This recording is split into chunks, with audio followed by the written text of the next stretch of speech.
Un homme à la mer! Qu'importe. Le navire ne s'arrête pas. Le vent souffle ce sombre navire-là à une route qu'il est forcé de continuer. Il passe. L'homme disparaît puis reparaît, il plonge et remonte à la surface, il appelle, il tend les bras. On ne l'entend pas. Le navire, frissonnant sous l'ouragan, est tout à sa manœuvre. Les matelots et les passagers ne voient même plus l'homme submergé, sa misérable tête n'est qu'un point dans l'énormité des vagues. Il jette des cris désespérés dans les profondeurs. Quel spectre que cette voile qui s'en va, il la regarde frénétiquement. Elle s'éloigne, elle blêmit, elle décroît. Il était là tout à l'heure. Il était de l'équipage, il allait et venait sur le pont avec les autres, il avait sa part de respiration et de soleil. Il était un vivant. Maintenant, que s'est-il donc passé? Il a glissé, il est tombé, c'est fini. Il est dans l'eau monstrueuse. Il n'a plus sous les pieds que de la fuite et de l'écroulement.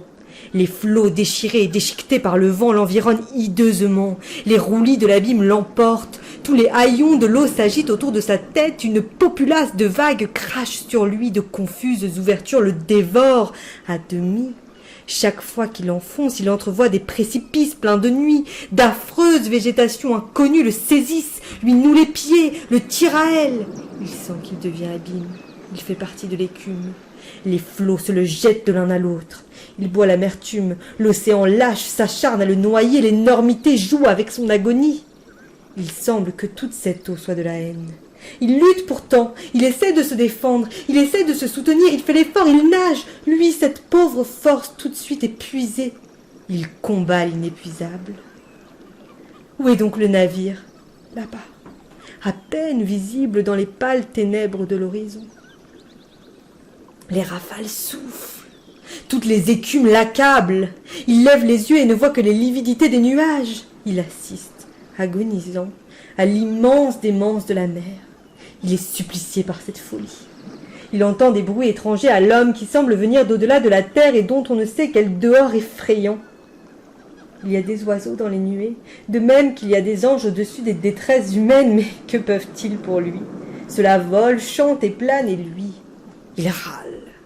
Il se sent enseveli à la fois par ces deux infinis, l'océan et le ciel. L'un est une tombe, l'autre est un linceul. La nuit descend. Voilà des heures qu'il nage, ses forces sont à bout. Ce navire, cette chose lointaine où il y avait des hommes, s'est effacé. Il est seul dans le formidable gouffre crépusculaire. Il enfonce, il se roidit, il se tord, il sent au-dessus de lui des vagues monstres de l'invisible. Il appelle. Il n'y a plus d'homme. Où est Dieu? Il appelle. Quelqu'un! Quelqu'un! Il appelle toujours. Rien à l'horizon, rien au ciel. Il implore l'étendue, la vague, l'algue, l'écueil. Cela est sourd.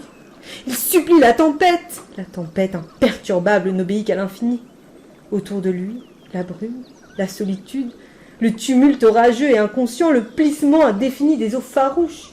En lui, l'horreur et la fatigue. Sous lui, la chute. Pas de point d'appui. Il songe aux aventures ténébreuses du cadavre dans l'ombre illimitée.